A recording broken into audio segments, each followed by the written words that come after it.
So it first starts with this process. We as a people, and when I say we as a people, I don't mean the United States, I don't mean the United Kingdom, I mean as an inhabitant of this planet, have to become aware of what the truth is. And the truth is right in front of you. You have to be willing to spend the time that's necessary to find it. And those videos, that's all I've done. I've spent maybe about 89, 90 hours going through all the material and cleaning it up, editing it. Many of these things now, believe it or not, many of these things have been taken off the internet. They're being taken off the internet because they don't want people to be able to see it. They didn't think anybody would go and look at this stuff, but it's all over the internet. You can go to the European nation, for the European Union, and look at the, what is it, the European Union Patent Office, I think it is. That's what I show in the video. I pulled up and there's other videos online actually that you can see this, where they actually pull up the videos showing the European Union Patent Office. You type in the number of the patents and you can see them, coronavirus, who owns them. The patents are owned by this company, and that company is owned by Bill Gates and Melinda Gates Foundation. So this information is public information. Now, how fast they're taking some of this stuff down, I can't comment on that. But I know that there were studies that I referenced and didn't show in the videos. And when I released the first video, people attacked me and said, well, there wasn't, there's no proof to this, and I've done the search and I can't find it. So I went back and looking for the video, those particular studies. There was actually one specific study, and I couldn't find it. And fortunately for me, one of my patients from Hong Kong, who's a very wealthy person and a well-connected person, found out I was looking for it, and he sent it to me. And I said, how did you get this? And he said, don't ask any questions. I got it for you. And stamped right across the study says withdrawn. But they took it off the internet, and yet the study's right there. It's a perfectly done study. So from that point onwards, I downloaded everything I saw at that time. I didn't wait.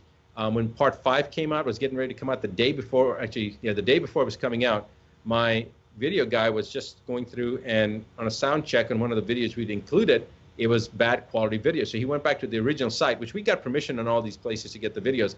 The site was taken down, and the video was no longer available. Well, we ended up using the video footage that we had that we'd already downloaded, but the sound wasn't that great. The next day when we got ready to release it, the others, out of the total 9 videos and websites that I had referenced, 7 out of the 9 had been taken down. And so we took an abbreviated version of video 5, Deceptive Agenda, and put that on YouTube. And we didn't put the whole thing out, and it took, I think that hit about 500, 600,000 views, and then YouTube took that down and Facebook took that down. So we still have that on Advanced Medicine. We have all the videos on Advanced Medicine. So if you watch those videos, all the proof I'm talking about is right there. This wasn't any pornography, any copyright, any violence. So why would you be censored? Is this something that could bring your words? Were they something that someone might perceive as misleading, unfactual, false? What is the reason that you would be censored like that, and other people like yourself? I think it's because they're trying to prevent that information from coming out. It's kind of like the same reason you didn't use those 3 letters of that agency, right? Because we know that there's certain key things, if they're said, they're going to be taken down. Now, I haven't seen those 3 letters being censored that big right now, but I'm sure that they would be. The one thing is this new technology that's being rolling out for telecommunications and such that starts with a number and ends with a letter. That's just amazing to me that you say anything about that, your videos will come down.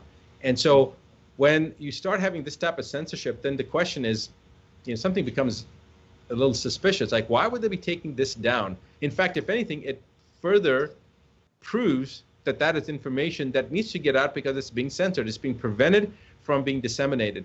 And to answer your question, why would they be doing this? Is because they don't want us to know the truth. It's very simple. They don't want truth to be known, and truth resonates, right? You know this. Truth resonates. When you feel the truth, when you hear the truth, other people, the frequency that a person resonates with is on a totally different scale. That's animals can sense this. Fear resonates at a certain frequency. Love resonates at a certain frequency, and truth resonates. Just like sadness or guilt or anger, they have a certain resonance. And I believe the reason that these videos have tracked, hundreds of, well, actually millions and millions of views. I was saying hundreds and thousands, but it's actually in the millions. I mean, our own videos that we put out hit millions when they pulled them off. But other people that put videos out have hit millions. And those millions of people that are seeing this, there's only one reason that it's going viral. It's because people feel the truth. How many people spend millions and millions of companies, I should say, spend millions and millions of dollars in marketing trying to get their message heard? buy this product, buy that food, whatever the case is. But I'm not selling anything here. I'm not trying to convince of anybody. I'm not running for office. I don't have a political agenda. I don't have stock in something that I'm trying to tell you to buy or not buy or whatever. I'm just making statements, and these statements are backed up by fact. These are facts. I don't speak in anything but facts. In my profession, if I make a mistake, people die. In the medical profession, people die all the time. In fact, in the medical profession, the third leading cause of death in the industrialized world is iatrogenic causes, doctor-induced causes, from drugs, from surgeries, from bad policy, whatever the case is. So I'm extremely conscientious when it comes to that trend for the trend for the doctors for medicine to be the third leading cause of death. And those that defend those statistics say the doctors aren't the third leading cause of death. They're only the fifth leading cause of death, as if that's any improvement or anything better. I mean, that's a pretty sad defense when you're saying, no, we're not the third leading cause of death, we're only the fifth leading cause of death. But in my world, that's one reason that I don't practice medicine conventionally, because I've seen how much inadequacy and how many mistakes are being made there. And I've been blessed that I've heard those words of Dr. Buttar, you saved my life, over and over and over again, thousands of times. And I can tell you that the first and foremost thing is that God's the only healer. All glory belongs to him. And that my father taught me a prayer in Arabic, Azhabil Bas Rabbin Nas, which basically means that God, please heal this person and allow me to be the conduit. And I've said that since I was probably 15 or 16. And so when we start to recognize where the problems lie, then we can start to do something about it. The problem is we don't know where the problems lie because it's been kept from us. And the misinformation campaign that the media's put out, not letting people know really what the truth is. I mean, look at cancer. Cancer, you need chemo, you need radiation. That's just absolute unadulterated garbage. Unadulterated garbage. We've had patients from 93 countries, and I can tell you that these patients, we just had, I was actually brought up on ethical charges of taking advantage of cancer patients back in 2005, and we had 43 stage 4 cancer patients that were ready to testify on my behalf, but the medical board wouldn't allow that. So we had to go to, we had 43 stage 4 cancer patients. The stage 4 is the terminal. There's no more left. That's it. That means that death is certain at that point. And so we had 43 that were ready to testify. It might have been 47. I can't remember, 43 or 47. I think it was 43 that were ready to testify. Medical board said no. We had to go to court, to Superior Court, to force the medical board to allow those testimonies. But before we actually had the hearing, the day of the hearing, they negotiated with my attorneys and decided, okay, we'll let you have 5. So we were allowed to have 5 out of 43 that were ready to testify. So I picked a doctor that had stage 4 cancer. I picked an oncological nurse, a nurse that had cancer, that was in the field of chemotherapy and radiation. So she was a cancer nurse for 45 years. I picked her. And I picked 3 other people that weren't doctors or nurses. All these 5 people had come through our treatment program at our clinic. 4 out of 5 of those people that we selected had failed chemo and had failed radiation multiple times. 1 of those people refused. They said, I don't want chemo and radiation. So 4 out of 5 had chemo and radiation. All 5 had been referred to hospice. Now, hospice is something that you get referred to when there's nothing more that medicine can do. All 5 were told that they had stage 4 metastatic distant disease. All 5 were told that they needed to get their affairs in order. And all 5 had been given a prognosis between 3 to 6 months, meaning that they had been given 3 to 6 months to live, and their game was over. There was nothing more that could be done. And when they testified in front of the North Carolina Medical Board, 3 of those people were 3.5 years out from our treatment. So remember, they were all told that they were going to die within 3 to 6 months. Now they go through our treatment. 3 of them are 3.5 years out from our treatment. 1 was 5 years out from our treatment, and 1 was 8 years out from our treatment. So this is 14 hours of testimony. They limited the number of witnesses first. Then those that were limited, they were all people that had gone through our treatment. All 5, alive, well, healthy, PET scans, everything negative, no problems, productive members of society, all on video. You can go and watch these people on video if you want. You can go to our YouTube channel and see these people. You can go to Medical Rewind and see them. And we've got many other patients that weren't even part of that you can see. We've got hundreds of patients like this, right? And now you see these patients testify 14 hours and in cross-examination with the other attorneys. And after it's all said and done, the medical, and you know, see the facts. You know what the medical board's one-word answer was? One-word response to 14 hours of testimony by 5 people. You know, remember, I was brought up in ethical charges of taking advantage of patients, doing treatments that didn't work. And now were you implementing? There's a verse in the verbatim word of God Almighty Allah says, saving one innocent life is as saving the whole of humanity. So a Muslim's mission in life is to help humanity, to save life. So you're actually trying to save life when they were told that life is about to end. Ultimately, it's God's in God Almighty Allah's hands, but you are doing what this way of life, Islam teaches you to do, to save life. That's exactly right. And Islam also, on a side note, I just want to say, there's something in Hadith that says that Allah did not put anything on this earth that can cause harm without the solution on how to undo that harm. Yes, it's a statement from the last and final messenger sent to mankind. Prophet Muhammad said that Allah didn't send a disease except that he sent a cure. Right, unless he sent the cure. That's exactly right. But doesn't allopathic medicine say there is no cure, just symptom management?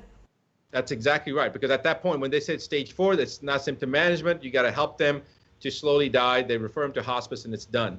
And so the one-word response that I wanted to kind of go through this with you.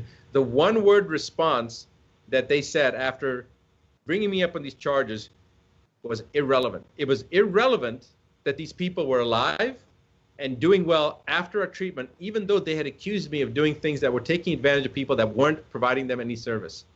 Right? So this is the type of corruptness. And this is back in 2005. It was 5 years, from 2005 to 2010. It cost me $14 million just to defend my name. I lost my office. It was the largest privately owned integrated medical center in North America. It's now the Huntersville Police Department in North Carolina, in a suburb of Charlotte. $14 million? $14 million of lost revenue, $14 million, including the legal fees, the going to court, trying to just survive. I mean, my building that I lost was over $7.5 million that we had built and we had put together. The level of corruptness is so far-reaching and has been going on for so many years. So when President Trump talks about fake media, guys, it's seriously fake. Okay, and this whole thing between Democrat and Republican, or Muslim against Jew, or Christian against Muslim, or black against white, it's all part of this goal to divide people. I was in Hebron, in Palestine. I went to Jerusalem, and it was interesting that I'm at Abraham's tomb. I'm at the mosque where Abraham is buried, and the tomb of Abraham. And I'm looking in there, and they have a place where Sarah is. They have a tomb there for Sarah, and they have one for Hagar. And I'm in this mosque, and I'm looking through a window to the tomb, and they're bars, like jail bars, to prevent people from breaking through. And excuse me for a second, let me just. Okay. And I'm looking through these, and I noticed there's a window on the other side, and there are bars there, and there are people peering in, but they're wearing the yarmulkes, so they were Jewish. Now, you've got Jews on one side and you got Muslims on the other side at the same holy shrine looking in, but this building is divided in half. Half of it's a mosque and half of it's a synagogue. Now, what have they done? When I say the hierarchy, they have pitted Muslim against Jew, okay?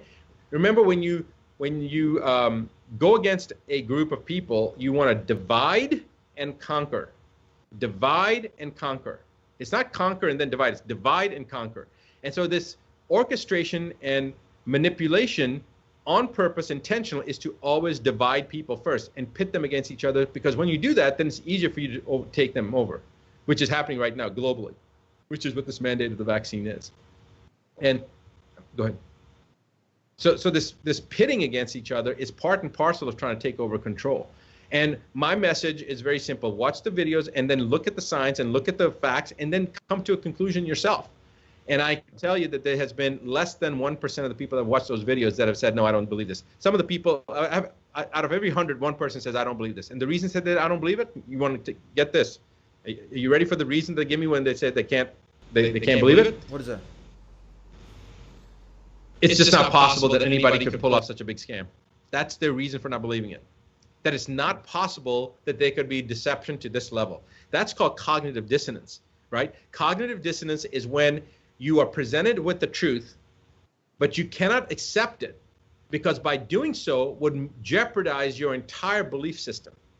You'd have to start questioning all the other beliefs that you've had, because that one belief system that's being asked to be looked at and that's being scrutinized, that you're now starting to question, many of your other belief systems have been built upon that. And so to accept this new truth, you would have to disavow all the other beliefs. And you can't do that because now at that point, it's beyond what a person can survive with. It's kind of like when a pediatrician realizes that all the vaccines that they've been giving, once they understand what's in the vaccines, once they understand what the research has actually shown, once they understand that all the issues that they've been told about from the CDC, from the Institute of Medicine, when they start seeing the lawsuits that have been filed and won against the CDC, that now the CDC cannot, they have to take that statement off their website that vaccines are safe for and do not cause autism. They have to now take that statement off, or they've taken it off because they lost in a court of law, in a federal court. They can't say that anymore.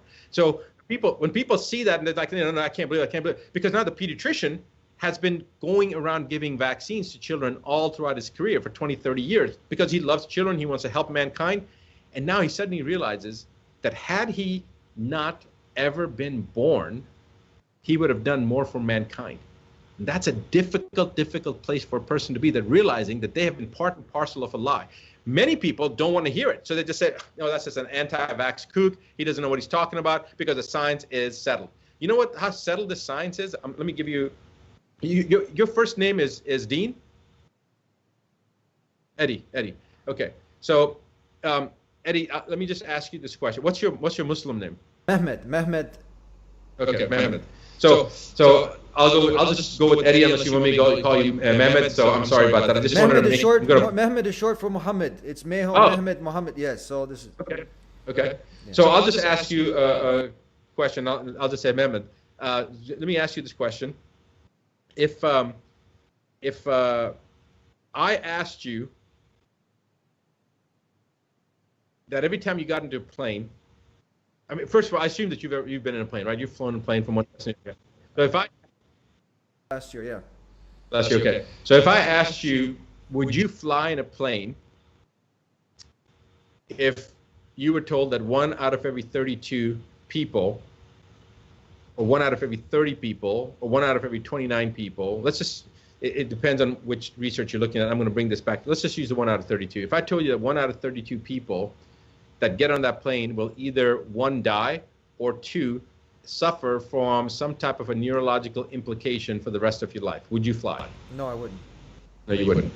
Now, that's where the problem is, right? So some people may be saying, what the hell are you talking about? So let's talk about how God designed us. You're saying that after 1 out of 32 planes are going down, basically. Well, not necessarily planes are going down. That you get on a plane, and at the time the plane lands. By the time the plane lands, what happens? That either you're dead, for every 32 people that get on a plane, 1 person dies or has a permanent disability neurologically. Yeah. Would you fly? No. Something happens in the plane, right? I'd rather be on a paddle boat. Right. You'd rather be in a paddle boat, exactly, and that's exactly how most people would, because nobody would fly then, right? Or even if I said 1 out of 32 planes that you fly on is going to crash and burn, would you fly? And the answer is no, nobody would, right? Because the same thing, 1 out of 32. Now, let's back up for a second. God gave us legs. Why did he give us legs? So we can walk, so we can, go from one place to another place. It's a natural mode of transportation that we were all designed to have. But man came up with other modes of transportation, discovered the wheel, started taking bicycles, cars, planes, and now when we need to go from here to Europe, it doesn't take a month on a boat. It takes a few hours on a plane, 6 hours, and from New York you can be in London. Okay, that's how man came up with a solution to make a travel more efficient. Well, similarly, our bodies have an immune system.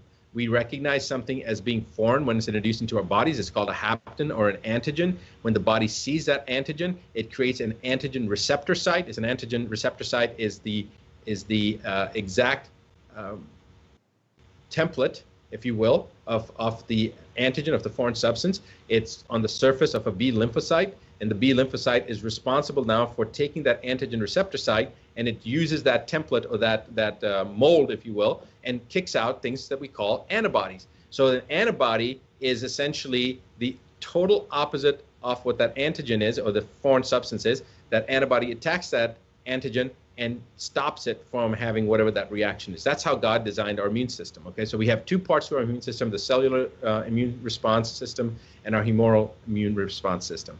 So the antibody aspect is the natural way the body sees something foreign and attacks it so that it keeps us safe. That's a natural way of how it works. Okay, so antigens introduced, antigen receptor site is developed on the surface of a B lymphocyte, creates an antibody, antibody goes and negates the antigen, and now you have, that's why we want to increase antibodies in our body for specific antigens. Antibodies are specific to certain antigens. Antibodies are specific to certain things. That's one reason when somebody has an anaphylactic reaction against, say, strawberries, for example.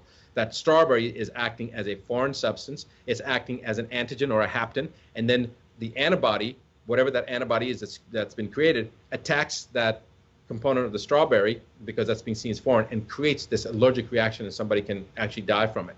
So somebody who has a hyper-responsive immune system, that's what the strawberry anaphylaxis says. It's a hyper-responsive. So we don't want to make a hyper-responsive system.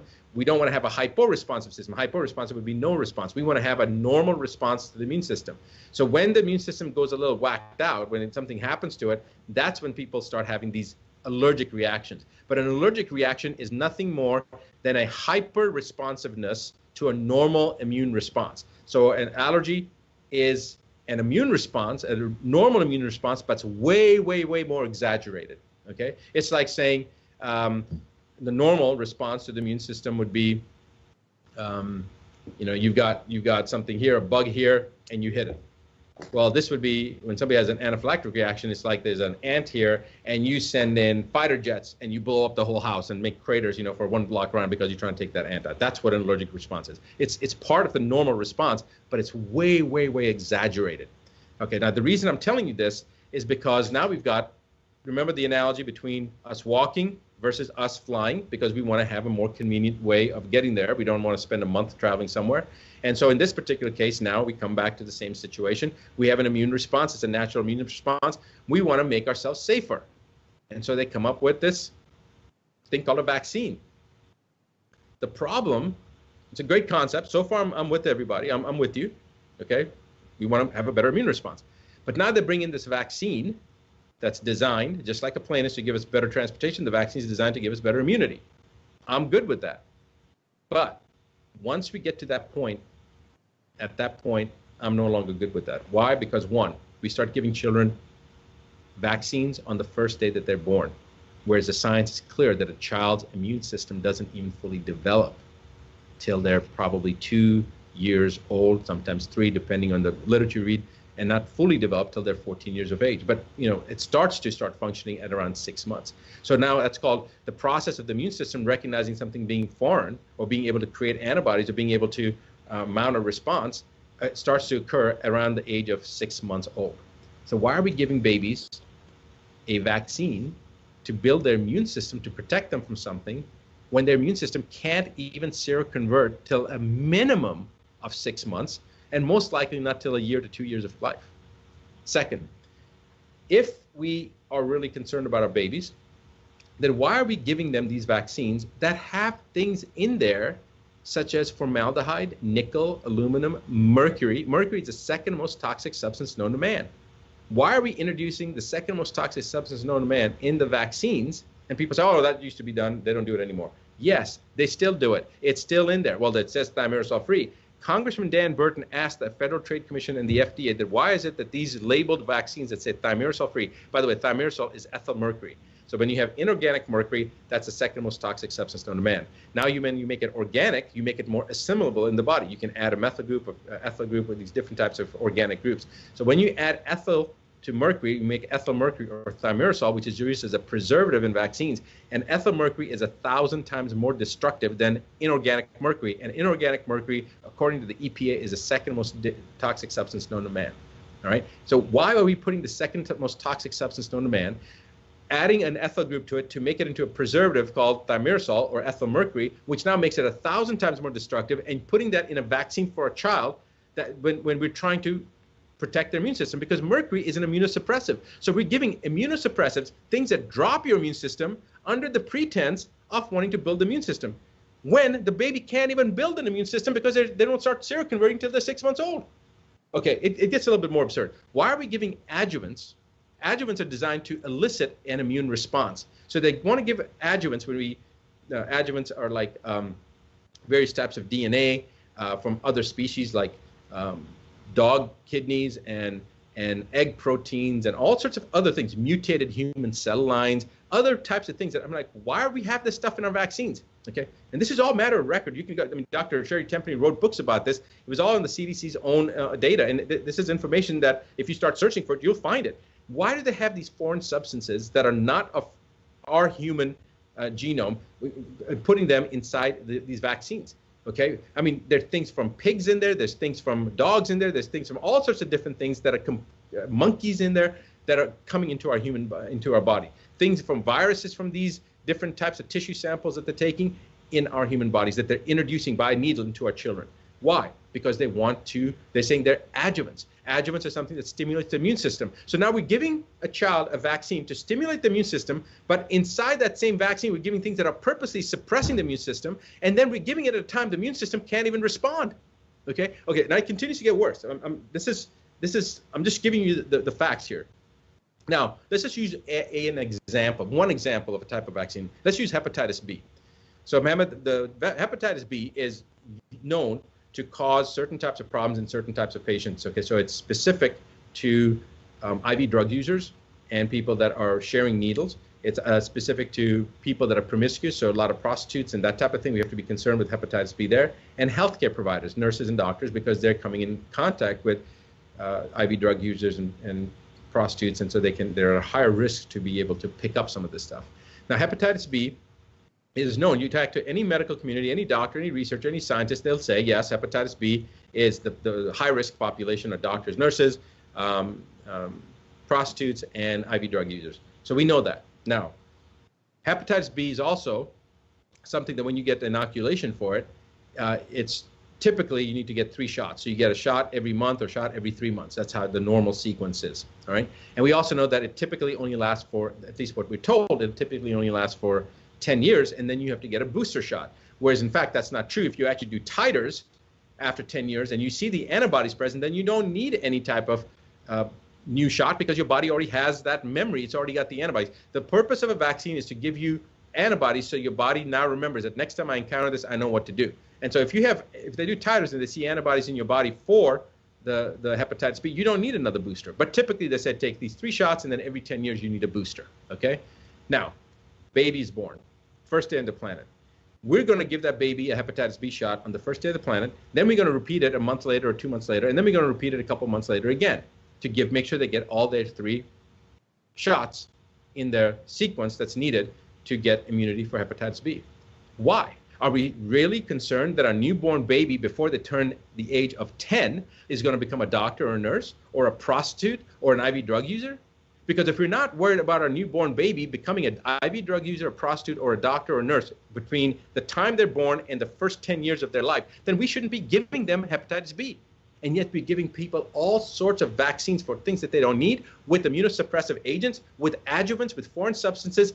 Every aspect of the modern day vaccination schedule defies human physiology. It is absolutely categorically wrong. So when people say, Dr. Buttar, you're anti-vaccine. I'm not anti-vaccine. I'm anti-stupidity. And that's exactly what they're doing. They're giving stupid reasons and expecting the public, the people that are out there, doctors and nurses themselves that believe what they're being told from the medical community. They haven't done their own thinking. They haven't done their own research. They haven't tried to figure out, wait a second, let me go back to first year physiology, medical school physiology, and remember what the hell I learned. They're not doing that. Because if they did that, then the only way they could be giving a vaccine is because they knowingly are introducing a toxic substance into a person, which is a crime against the creator.